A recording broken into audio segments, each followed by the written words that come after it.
What's a good word, Jets fans? It's your boy DKB here. So I've been thinking about this. Could the New York Jets be a second half of the season team? Not saying that we end up going undefeated or anything of that nature, but there's been a lot made about the practice habits of the New York Jets and how that isn't translating to the field in terms of winning games.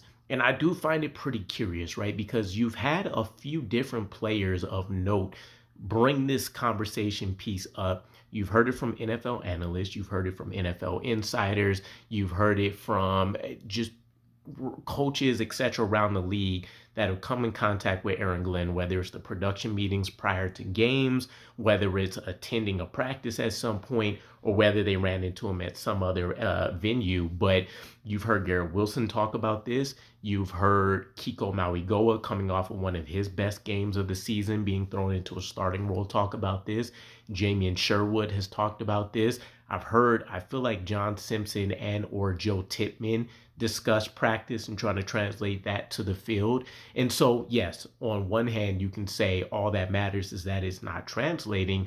But two, I remember a piece coming out within the last week or two that spoke about Aaron Glenn focusing in on practice in terms of trying to develop a lot of these guys, right? Not just specifically focusing in on like the rookie draft class, but overall, every man that's on that roster and practice squad, he's giving attention to detail to him in terms of how do you go from step A to step Z and what needs to be taken, what steps need to be taken in between all of that in order to build that foundation, if you will.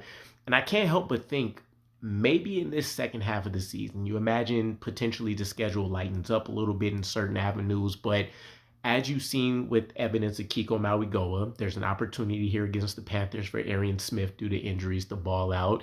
Tyler Barron maybe leapfrogs at some point, but you've seen Michael Clemens' resurgence game, for example, Jawan Briggs, Harrison Phillips. You take a look at guys like Malachi Moore returning to his natural role, Jarvis Brownlee coming in, having an instant impact for us. Could this have been a slow build just because these guys were transitioning to the new scheme? They were having to figure out the new technique and how they wanted things to operate. Maybe it was a little bit of a slow burn, and we're going to see a lot more of those benefits and reap the rewards as the season goes on. Just a thought for me. Let me know what you guys think, though. I'll catch you guys again. Peace.